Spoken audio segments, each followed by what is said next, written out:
Hi hello friends, welcome to our YouTube channel. ఈరోజు Andhra Pradesh స్టేట్లోని entire 26 డిస్టిక్స్లో AP residential స్కూల్స్కి 5th class next academic ఇయర్కి జాయినింగ్స్కి admission notification అయితే వచ్చింది.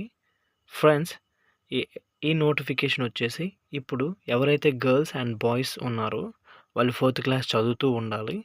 వాళ్ళకి ఈ మార్చ్ 10th నెక్స్ట్, ఇప్పుడు ఇది 2 నెలలు కదా, నెక్స్ట్ 3 నెలల 10th ఎగ్జామ్స్ అయితే స్టార్ట్ అవుతున్నాయి.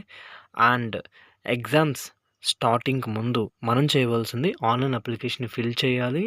ఈ నోటిఫికేషన్ ఎప్పుడు వచ్చిందంటే ఫస్ట్ మంత్ 25th వచ్చింది, అంటే జనవరి 25th వచ్చింది. ఇంకా మనకి ఈ ఫెబ్ 23 వరకు ఉంది. ఆన్లైన్లో అప్లై చేసుకోండి. అప్లై చేసుకోవడానికి కావాల్సిన ఫోటో ఒకటి,